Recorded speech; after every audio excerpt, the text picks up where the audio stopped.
to be able to come in here 10 minutes ago and help lead us to a victory. See you guys on Monday. Baker Mayfield.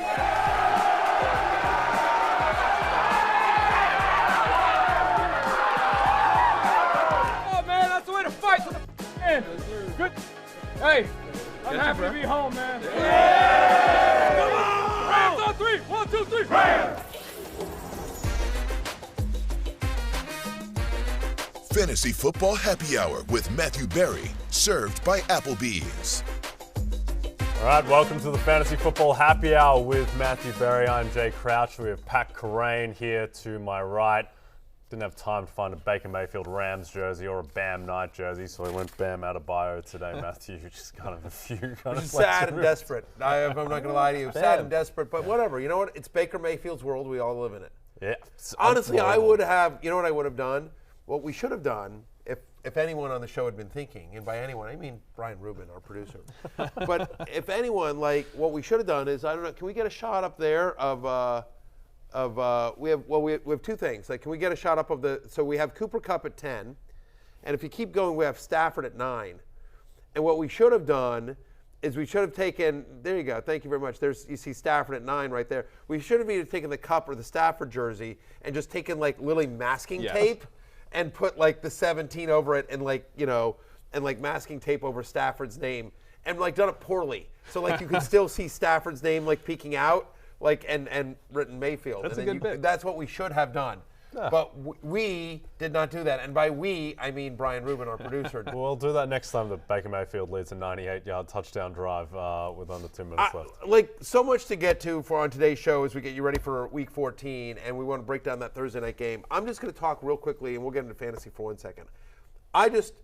My reaction to that was just simply like, good for Baker Mayfield. Sure. That is a guy that has taken a tremendous amount of crap. You know, I was going to say the S word, but I figured, you know what, it's a Friday. Poor Alexa doesn't need to fill out the paperwork. So he's taken so much crap over the last couple of years. Some of it's self-inflicted, but the fact of the matter is like, I don't know, man. Like, he got beaten out by a former XFL quarterback, and Sam Darnold. Who, couldn't make the Jets, and it's an unbelievable story. I think he was helped out by the stupid penalty by Tillery. That was absurd. To extend the drive.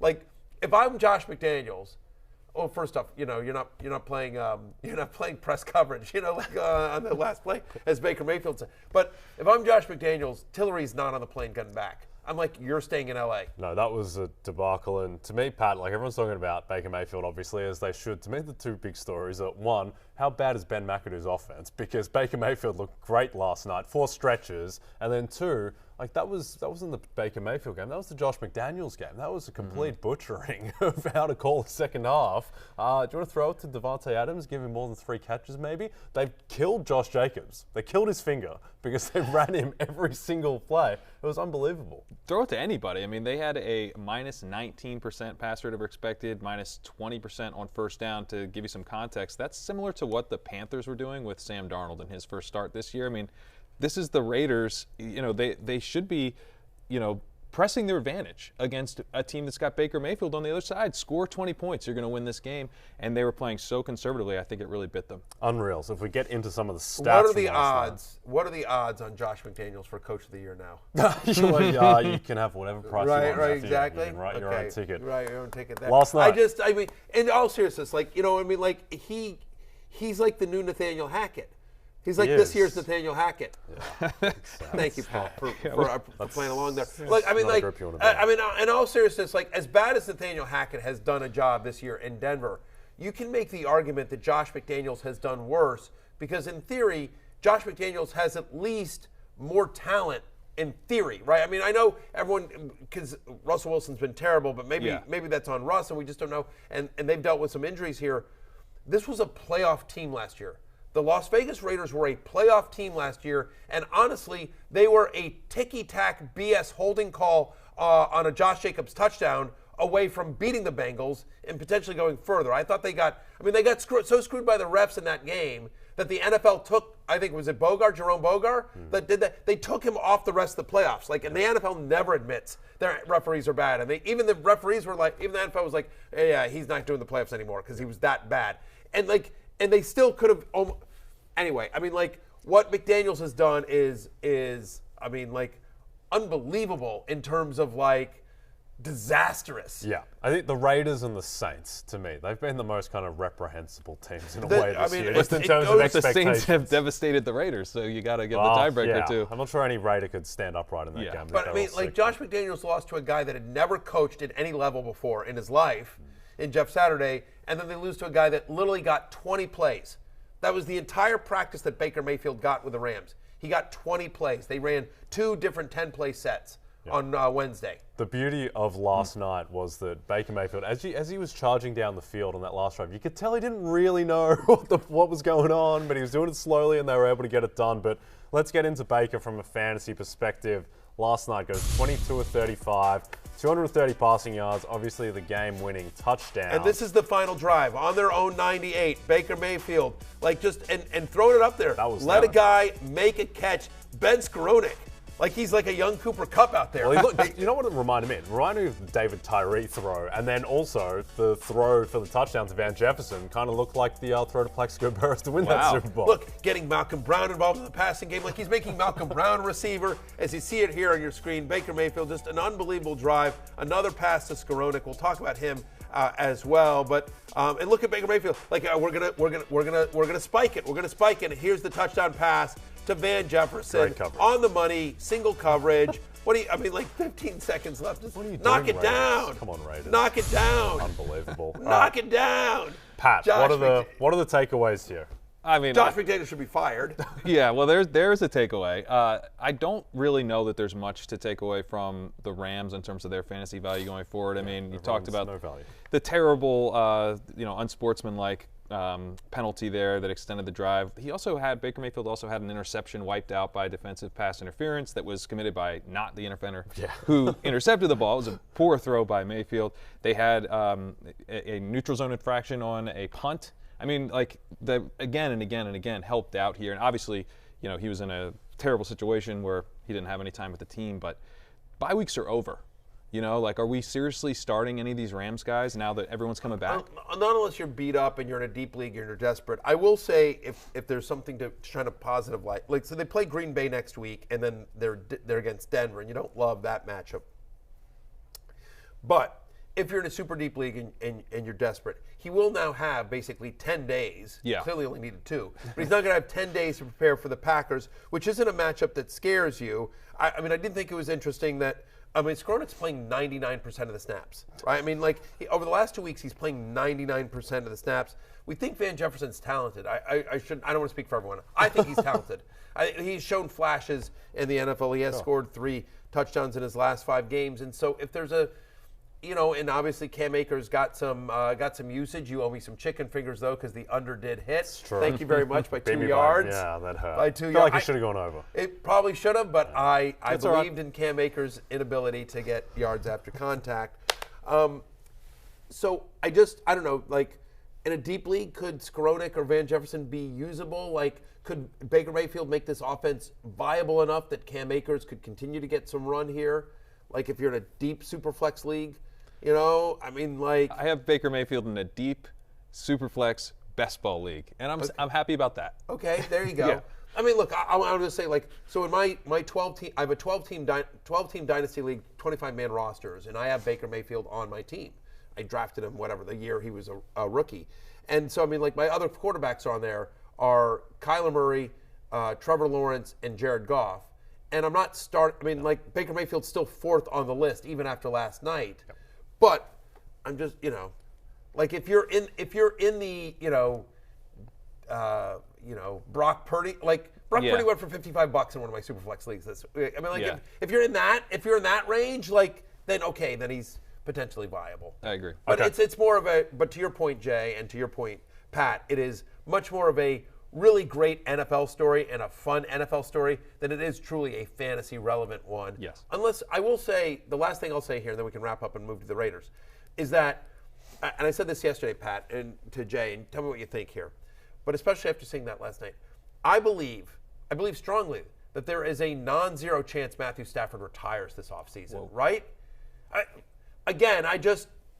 have no inside knowledge on anything. I want to be very clear about that. I'm just saying, like, he's, he's 35. He's suffered a lot of injuries and taken a lot of hits in his career. That offensive line doesn't look like it's getting any better.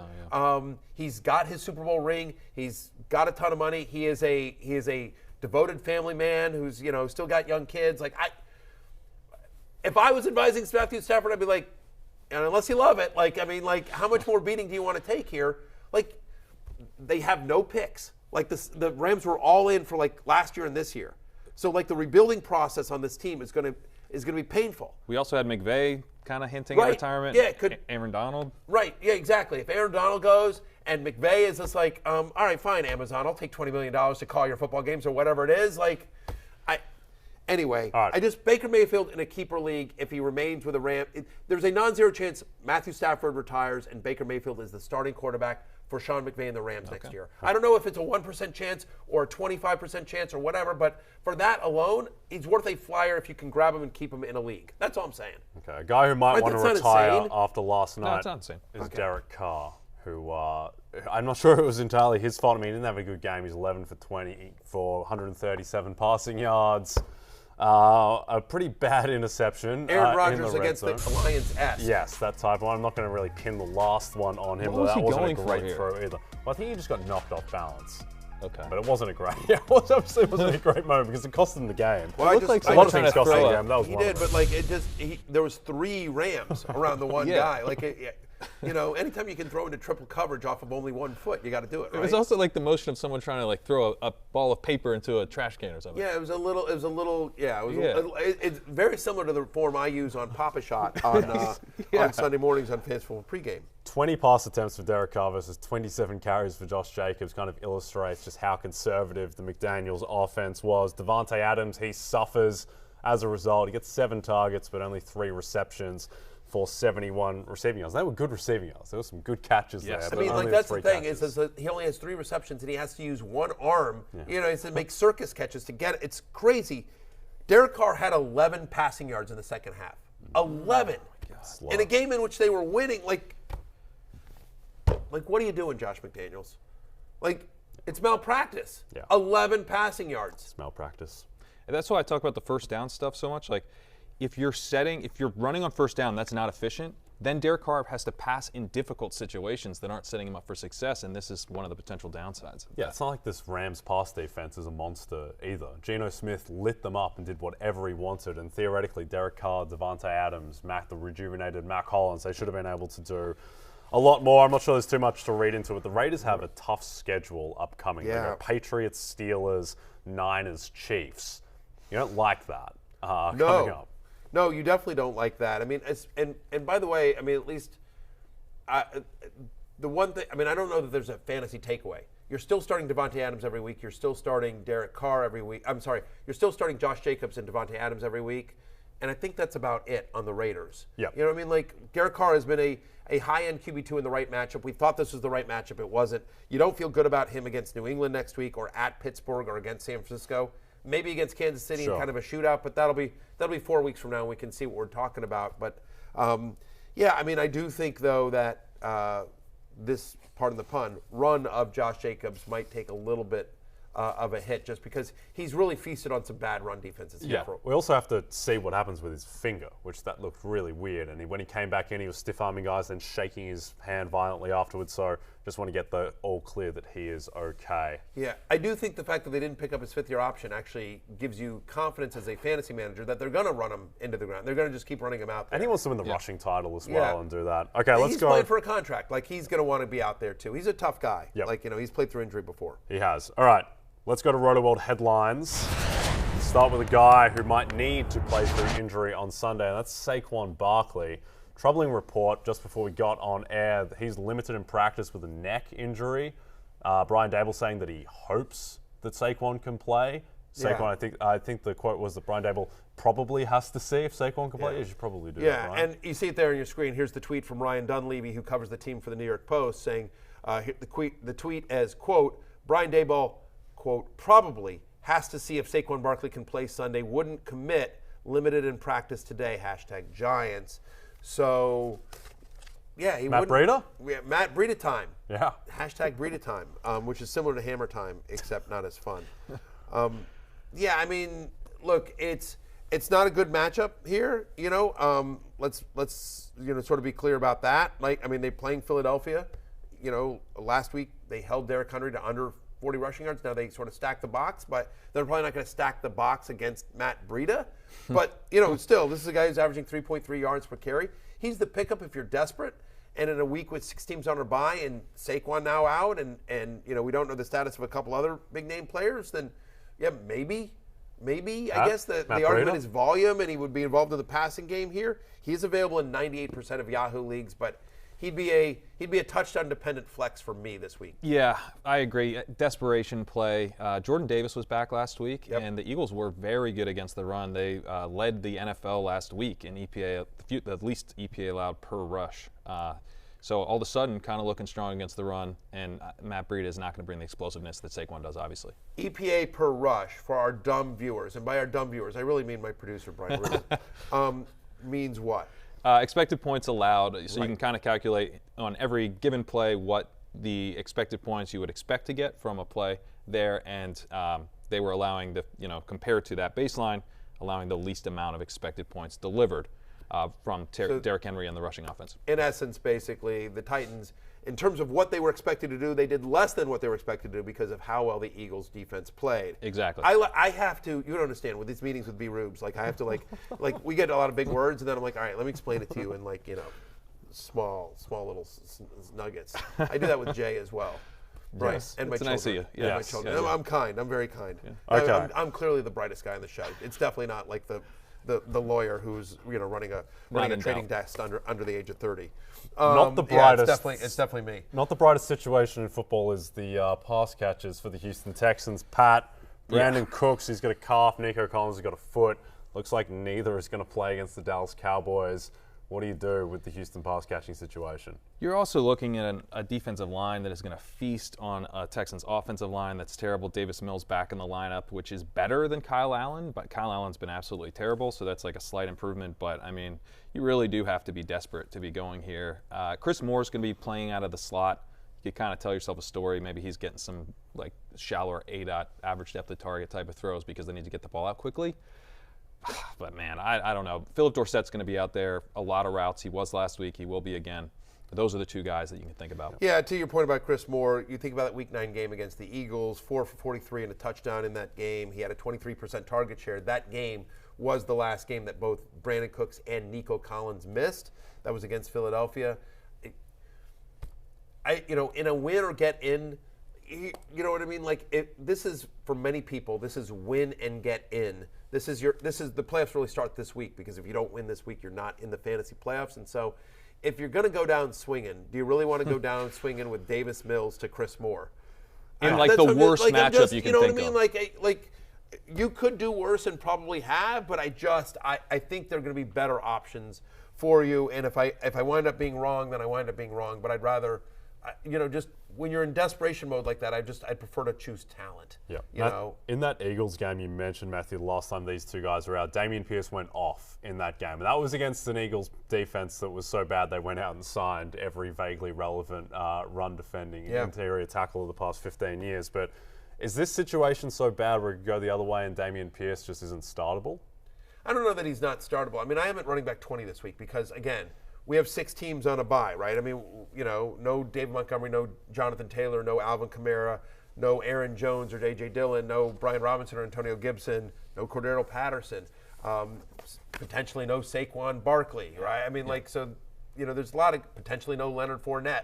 There's just a lot of guys that are just sort of beat up that we're still waiting to find out what they're going to do and how they're going to play. And so in that case, no, I think you still have to start Dameon Pierce. But, you certainly lower expectations here. I mean, we talked about this yesterday. He made the hate list for a reason. Cowboys are 16.5-point favorites, I believe, at this point. Well, it's ticked up to 17.5. It's ticked up to 17 now, up to 17.5. It opened at 17.5. It went down to 16.5. It's back up to 17.5. Whatever. People, more than 2 touchdown underdogs here, and in games in which the Texans have lost by double-digit points this year, Dameon Pierce is averaging just 10 fantasy points per game. So I think you're probably still starting him, but I think, Grit your teeth. All right. grit your teeth. We're going to go to break. Hope he falls in the end zone. When we come back, fantasy rich, fantasy poor. We're going to spend 20 minutes talking Brock Purdy. Don't want to miss it.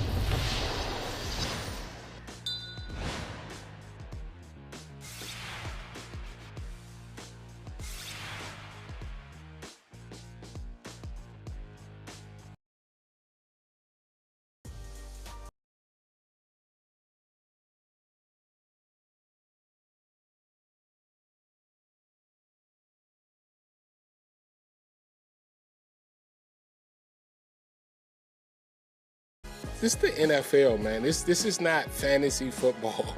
This game's about winning football games all the time. And if you can find a way to win them, that's all that really matters.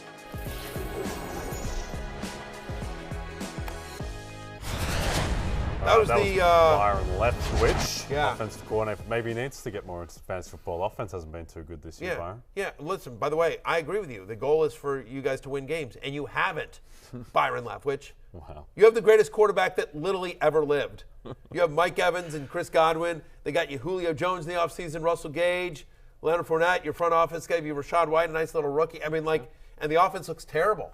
It looks terrible. The offense looks terrible, and I understand you've dealt with some injuries, but every NFL team has. And so, I'm with you. It's not fantasy football. It's real football. And so sitting on my fantasy football desk over here, let me just tell you, the real football looks terrible, dude. Wow. You have Tom Brady. You've managed 6. You're in the worst division of football, and you've managed 6 wins. Wow. That quote offended me, and not because of the fantasy football piece of it. I feel like you took I that hadn't one seen that, but personally. we're just trying to win football games. No, you're not. I don't like it was awful. Tom Brady has bailed them out. Yeah. Like they should have lost to the Saints. Yeah. Brady bails them out. And even with that miracle bailout by Brady, they still only have 6 wins on the year. You've really taken this one personally. You should just come on Sunday wearing a Nick Bosa jersey. I'm just Let's get Tom Brady. Let's get Byron Leftwich. I don't know. I react strongly when you have coaches on a podium who have not done a good job this year. Yep.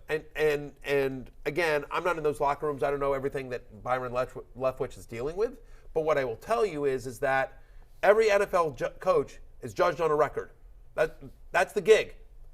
Don't hate the player, hate the game. That's the gig. It's the old Bill Parcells quote. You are what your record says, right?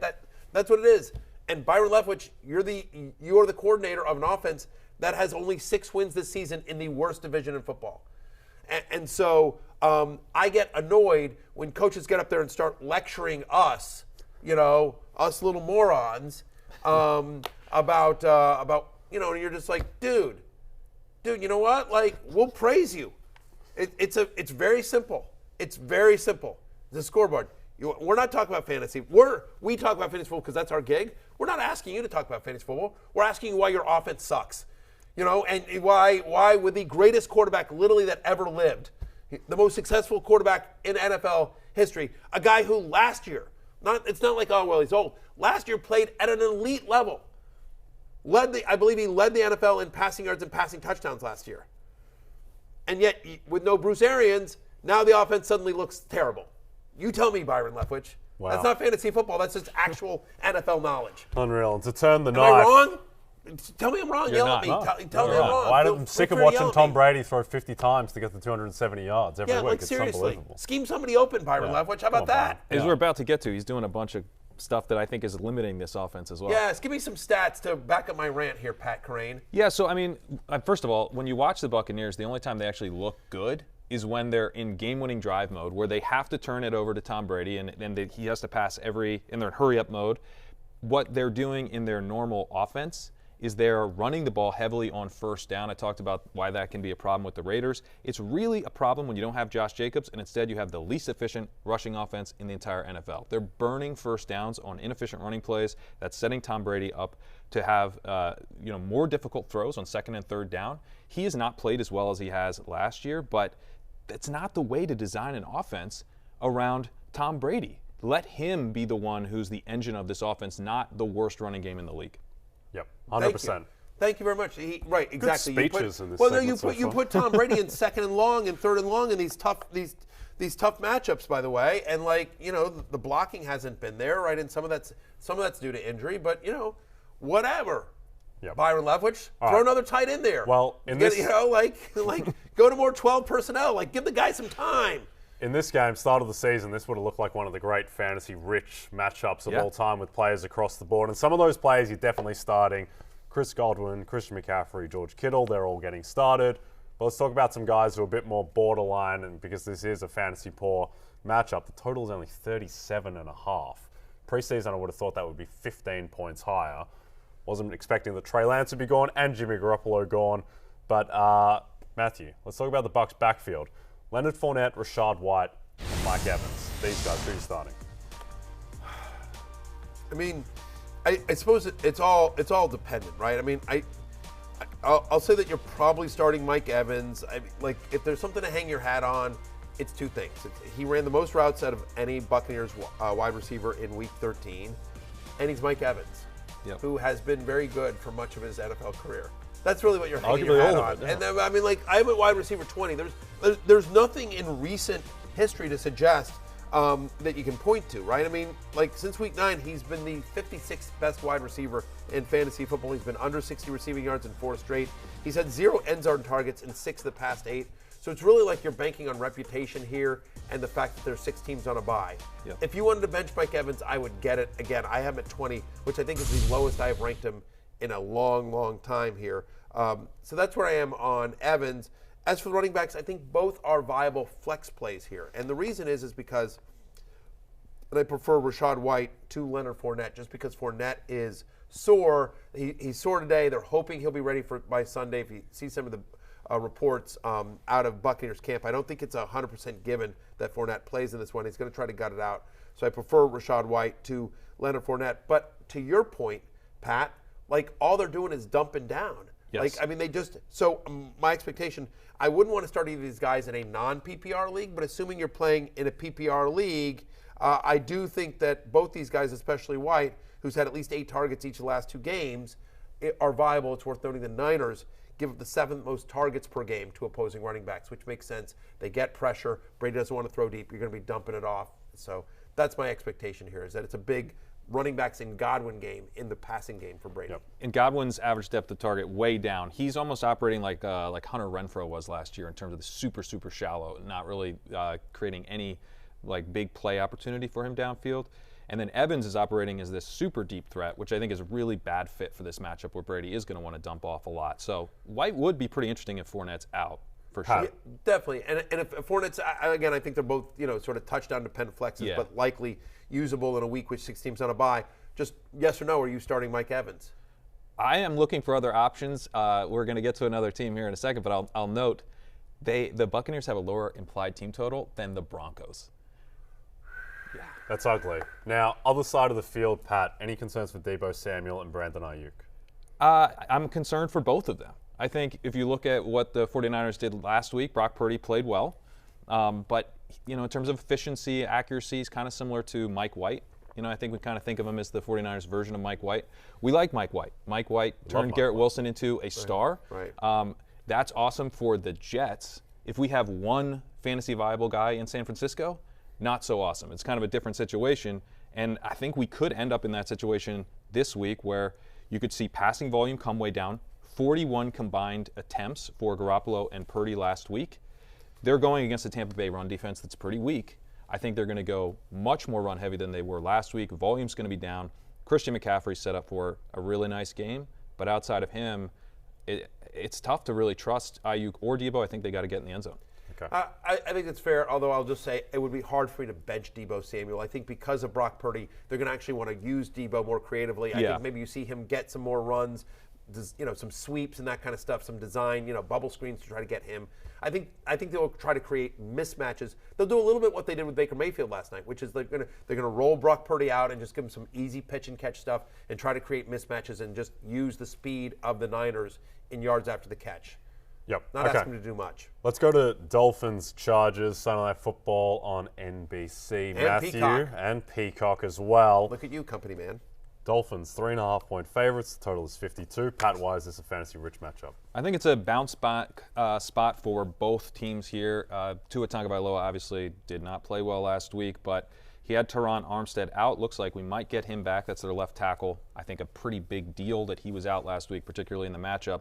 And then speaking of matchup, the matchup gets way easier here, going from the 49ers to the Chargers. 49ers strong against both the pass and the run. Chargers very weak against both the pass and the run. And we have signals from the Dolphins that they want to be aggressive in the passing game when they have the choice of either passing heavily or running heavily. 2 weeks ago, they were very pass heavy against the Texans defense that can't stop anything. They really leaned into the pass against the 49ers. Obviously, they were kind of discombobulated. The whole offense wasn't working. But I think it's still a positive sign that they didn't try to establish the run against the 49ers run defense that's very, very strong. So I think kind of given the choice of the two, they will be pass first here. I think Tagovailoa is going to be helping them put up points, and that should also push the Chargers to the air. The Chargers have not fought game script. When they've been in kind of high passing environments, they pass a lot. So I think this is going to be a back and forth game. Potentially the Chargers a little bit more competent on offense with Mike Williams looking like he's going to be back in the lineup. Yep. Okay, Matthew, you're definitely starting Tua Tagovailoa, Tyreek Hill, Jalen Waddle. They start themselves, but Raheem Mostert and Jeff Wilson in the backfield. Are you comfortable starting both of them against the Chargers run day? I am, because of those three words you just ended that sentence. Chargers run D? Chargers run D. Yeah, I mean, very bad. No team in the NFL gives up more yards per carry to opposing running backs. They give up 5.6 yards per carry. They give the second most rushing yards per game to opposing running backs. You know what I mean? They've allowed over 150 rushing yards in 6 straight games. The Chargers' run defense is so bad. You think it might be coached by Josh McDaniels. Yeah, there you go. Thank you. All right. God well bless. Done, Try the fries. 2 shows Sunday. God bless. Try the chicken fingers. Yeah, exactly. I don't know chicken fingers from me. Don't try those. Anyway, but I do think, right, just the point of Pat saying, in terms of, I think this is a bounce back game for both offenses. I absolutely do as well. I think we expect this to be a very high scoring game on Sunday Night Football. My expectation here is that both running backs get unleashed here. I think you can see it. I'm not worried about the fact that Wilson only got the 1 touch last week. I'm throwing out, right, we expect the Dolphins' offensive line to be healthier as well. And so I think both guys are viable RB2s this week, or at the very worst, high-end flex. I love the matchup and I love the offense, and I want a piece of this game with those guys. Pat, Mike Williams, he's practicing, looks like he's going to play. Can you trust him in this matchup? Yeah, I think you can. It's such a weak for wide receivers, and there's so many teams out on bye that, you're risking getting burned again with Mike Williams re-injuring the ankle mid-game as happened last time. But he's played pretty well this year, and he's drawing coverage at a high rate, 26% double coverage rate. I think he's going to help open up the offense, just kind of, allow bigger games for everybody else. But then in terms of his fantasy value, this game environment should do a lot for him. If the Chargers are having to throw to keep up with the Dolphins, which is what I expect to happen, then he should be able to get there. Okay, let's get to Chiefs-Broncos, which I wasn't expecting to see in this section, but Pat will get into the reasons why. But first, let's hear from Pat and his ode to Isaiah Pacheco. Oh, yeah, this was last week. There we go. Pacheco, you beat our Ojo, because Andy Reid's crew, they really trust you. And there's some fantasy teams, they're in trouble, they're on the bubble, they need to make the playoffs. So how about you pay off and score 2 touchdowns? Score 2 touchdowns against the Bengals, score 2 touchdowns. Let's go, Isaiah Pacheco, score 2 touchdowns. Score 2 touchdowns against the Bengals, score 2 touchdowns. Let's go, Isaiah Pacheco. Incredible stuff there from you, Pat. Also incredible choreographed clapping. The breakout star was the clapping there. No, listen, Pat powering through that awful clapping is amazing. And Connor and I Connor and I both blame each other because I was following him and he claims he was following me, and I'm like, dude, I was just following you. You were offbeat, but I'm just like, I'm trying to keep up with him. He's saying I was offbeat, and I'm just like, I don't know. He's the one who started clapping. I wasn't going to clap because I hadn't heard the song before, and so anyway. We love Connor Rogers. That was Connor Rogers' We do love fault. Connor Rogers. We don't love Connor Rogers was clapping. I want to be The very clapping clear about speeding that. up. It's like, What was he doing with the I kind don't- of shaping of the hand? I don't know. understand It anything was about awful. that. Anyway, Pat's the real MVP for powering through that. That was brutal in terms of the clapping. The song was brilliant. The song was awesome. And by the way, Isaiah Pacheco had a good game last week. Yeah, he did. delivered for you, Pat. not two delivered. touchdowns, but one, we'll Sorry, take it. Can't Yeah. get greedy. All right, Absolutely well, did. Chiefs, 9.5-point favorites at the Broncos. We know Cortland Sutton. The total is 44. Now, why is this a fantasy-rich environment? Well, I mean, obviously the real fantasy-rich environment of the week is the Lions-Vikings, but I wanted to just kind of highlight this game as maybe not as fantasy poor as you think. We're looking at a Chiefs team that I think is looking for a bit of a bounce back after the Bengals game. And you saw what they did last week. They were actually efficient running the ball. They were efficient passing the ball. Mahomes didn't have his biggest game because the Chiefs went run first for the first time all season. He had his fewest dropbacks of the year, fewest passing attempts of the year. The Broncos are strong against both the run and the pass. There's no reason for the Chiefs to shift to the run like they did against the Bengals, and the Bengals are weak against the run. That game plan made sense. But here, I think they're going to kind of power through a tough Broncos defense, and Mahomes is playing far, far better than the quarterbacks they've played this year. I honestly think the Broncos' pass defense could look kind of average against Patrick Mahomes. I'm not worried about him in this matchup. And then if that's the case, we get a Broncos team that's actually getting pushed a little bit.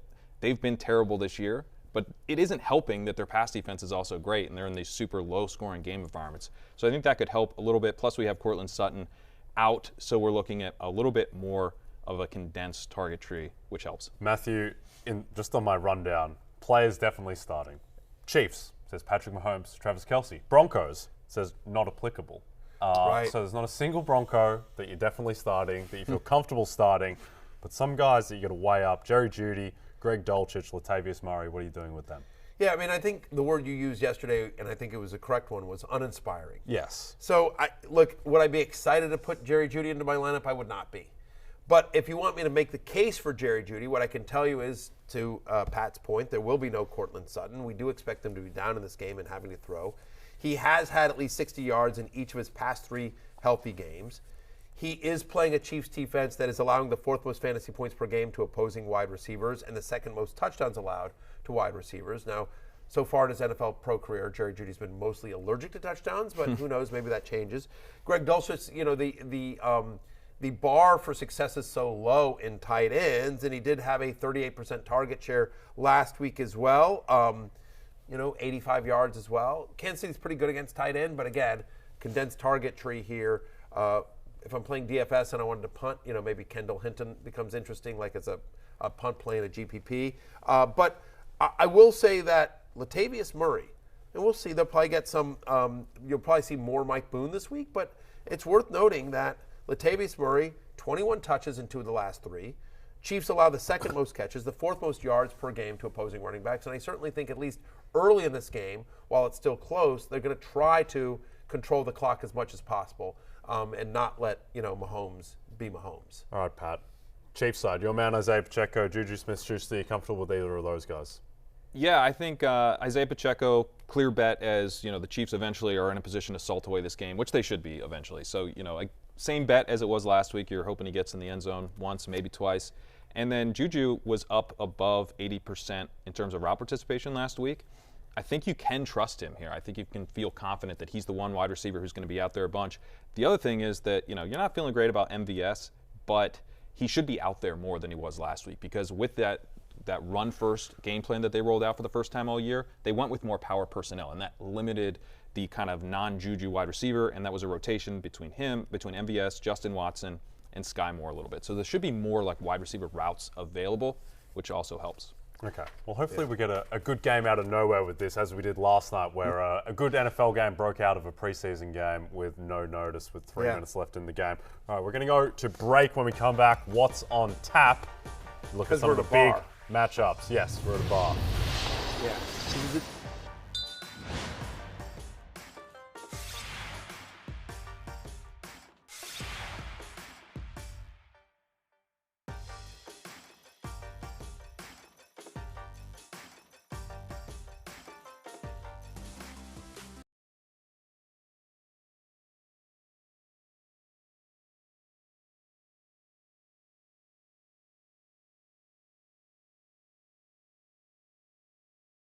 Overall, just playing football, just being out there, just playing football, doing what I'm doing, just finding myself. All that stuff got to come back. And like I said last week, I don't know when it's going to come back. I don't know if it was going to be last week, this week.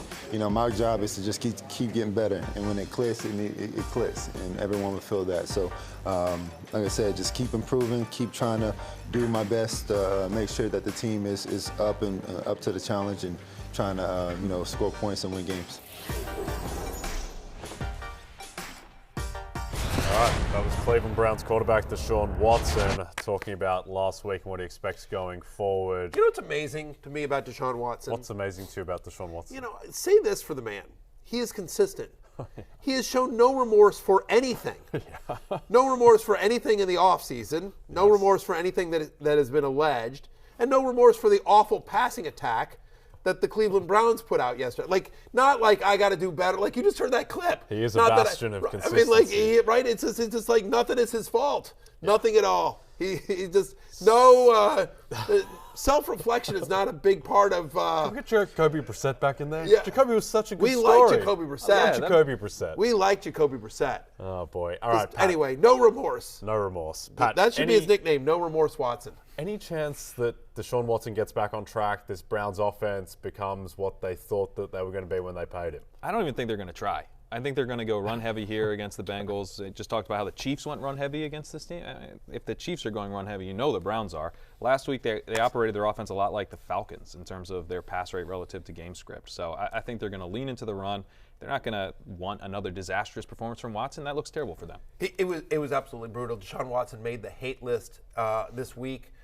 So many reasons why I could put him on there. I was going to say, it's going to be hard when he makes the love list. But specifically why I put him on from a fantasy football context is this matchup with a Bengals team that has allowed over 2 touchdown passes this year once. Only one time. They allowed touchdown passes at the 4th lowest rate. And then you think about what we saw last week in Houston. Brutal. There's literally nothing that you can hang your hat on to say, I feel good about starting him, other than memories from over 700 days ago. When he was with Houston, when he was with a team that had an awful defense, and they played in the dome, and he had to constantly chuck it up. And he also was running a lot. And we didn't see any evidence last week that Deshaun Watson wants to run, and that he's going to use his legs from a fantasy football perspective. So now, and also, by the way, the Browns have a decent defense. The Bengals, I'm sorry. The Browns have a decent. So my point is he's not going to be in. Yeah. He didn't have to go crazy against the Texans, obviously.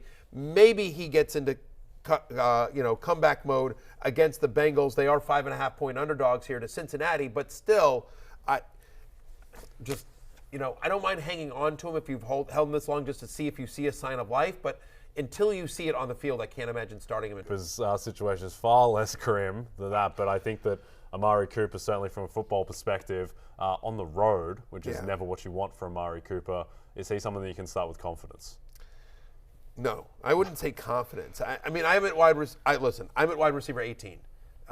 It's a week with 6 teams on a bye, and Amari Cooper, who's been awesome this year, comes in at wide receiver 18. If there's something to be positive about, he did have a 41% target share with Deshaun Watson, such as that passing game was. He's had over 9 targets in 3 straight games, including 2 of the last 3 with 12 targets.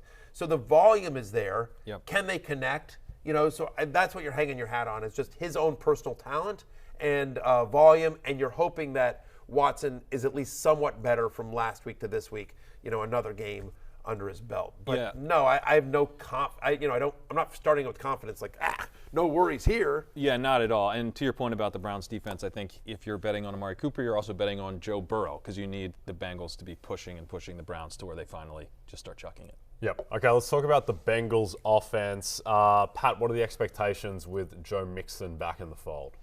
Yeah, I'm not, thinking too much changes here, to be honest. I think Samaje Perine, very talented backup running back, I think kind of in the mold of an Alexander Madison, where he can come in and do everything, and they trust him to do everything.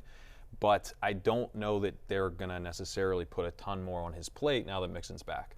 Yep. Anything we can do with Samaje Perine? Can we still keep him in our lives in any way, Matthew?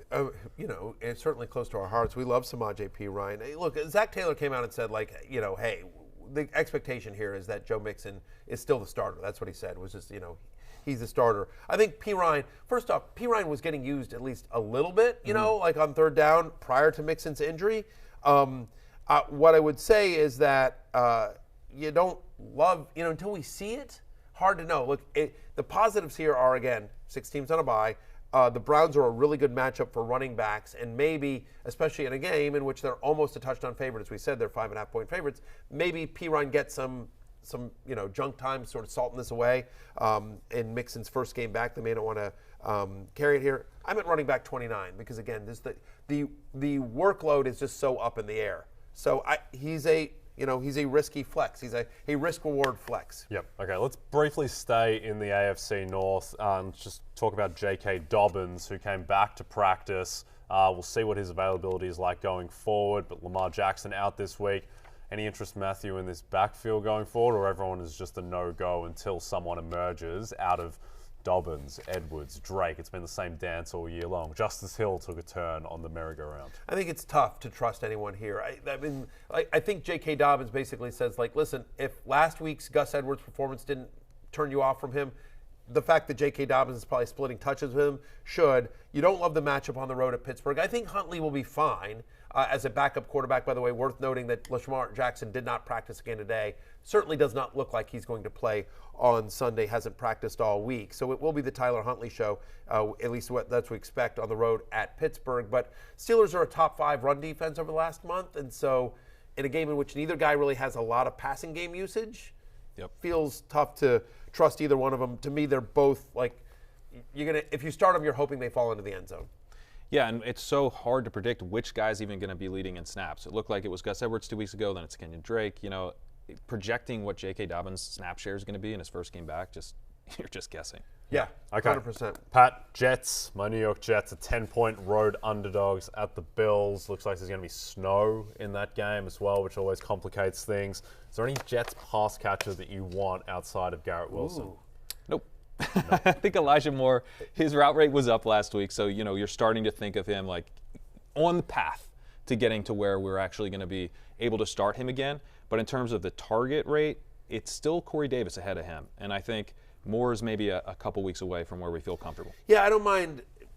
That's one that, again, like, I don't love stashes at this point of the season, but I do think that based on his talent and how good the offense has looked under Mike White, I don't mind having Elijah Moore on the bench here. But I'm with you on that. If I had, in terms of how I've ranked the Jets wide receivers, Garrett Wilson is obviously a must start. Corey Davis comes in at wide receiver 33 for me.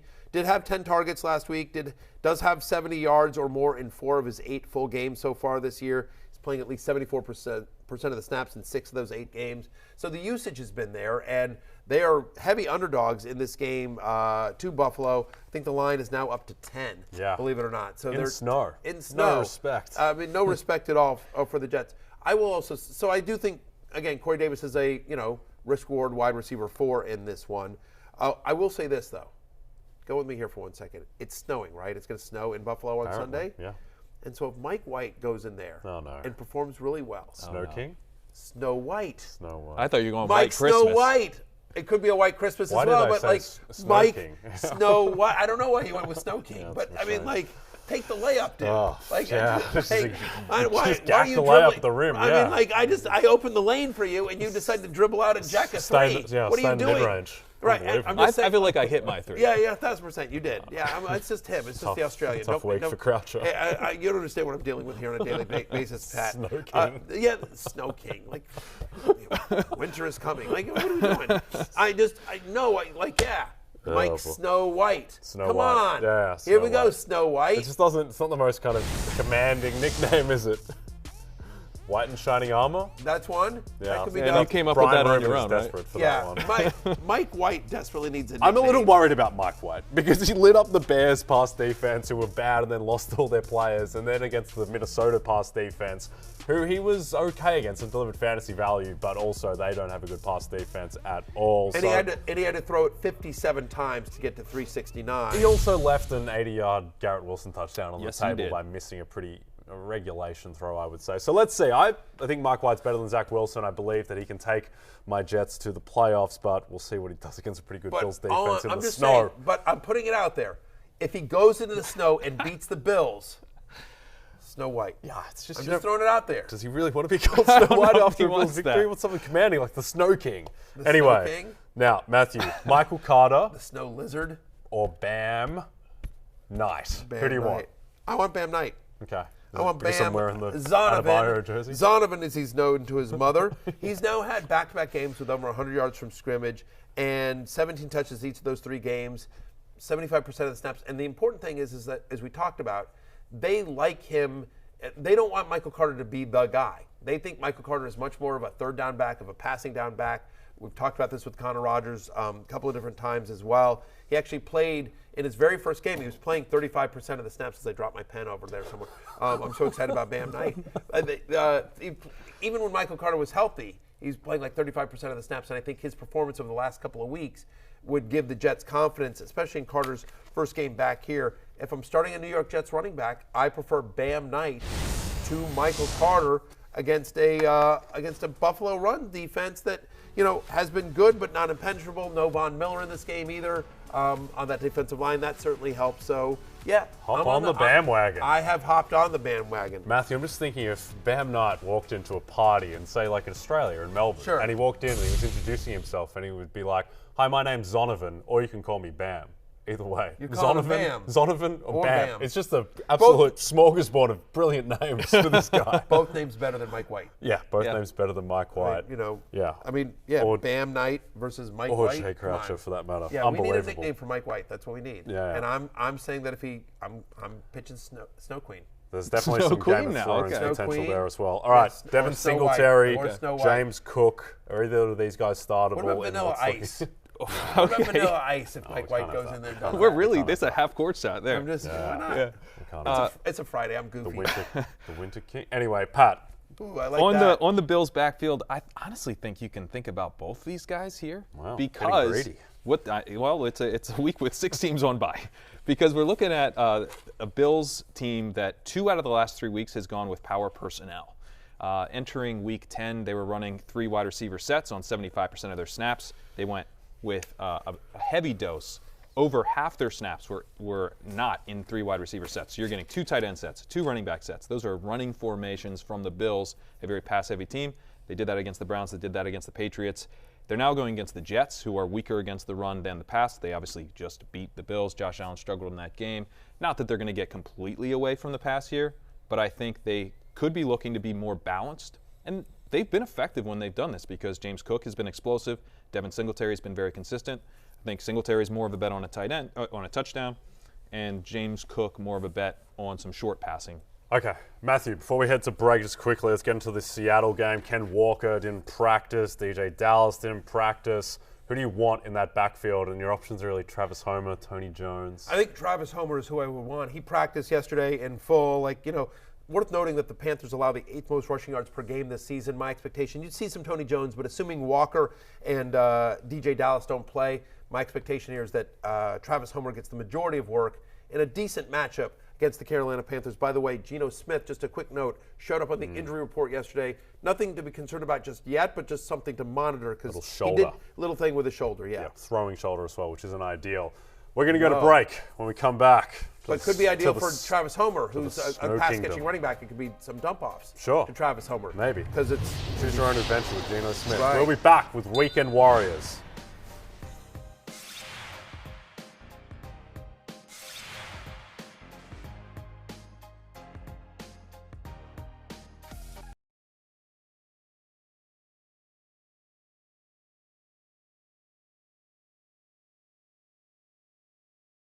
Be sure to check out our Sunday show, Fantasy Football Pregame at 11 a.m. live on Peacock. It's a one-stop shop for your NFL, fantasy, and betting needs. 12 p.m. we go on CNBC as well. Get your sit-start questions answered using the hashtag FFPregame. All right, let's get into the last call. Weekend winners, gentlemen. Pat Kerrane, who's the weekend winner? Patrick Mahomes going to light up this your Denver namesake. Broncos defense and take full control of the MVP conversation again. Wow, Patrick Mahomes. I'm going to write that name down. That's an interesting Patrick sleeper. Mahomes. Patrick Mahomes is good.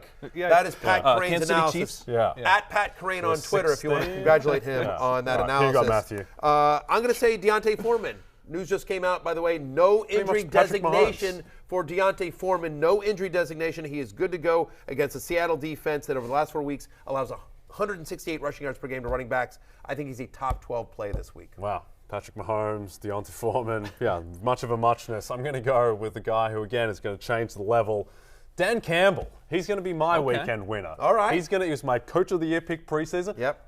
I'm going to tell you, he's not dead in that. He's not dead in that race. He's 80-1 on BetMGM to win Coach of the Year. I think he takes care of the Minnesota Vikings. All the sharp bettors in America and the world, they love the Lions this week. They've made the Lions favorite. I think that the Lions beat the Minnesota Vikings, get back in the thick of the NFC playoff race. Right. So I just want to be you took the team that's favored. That's your big thing, is that you took a team that's favored to win. He took Patrick Mahomes having a good game. Yeah. I mean, right, so exactly. 1, 2, 3. Yeah. Just saying. I just wanted to make sure there. All right. Well, listen. It's closing time, which means you don't have to go home, but you got to get the hell out of here. For @Pat Kerrane on Twitter and Jay Croucher, I'm Matthew Berry. Thank you so much. Fantasy Football pregame, 11 a.m. Eastern on Peacock right here. We'll see you then. Good luck until then, and peace out. Hey, it's Matthew Berry from NBC Sports and Rotoworld.com.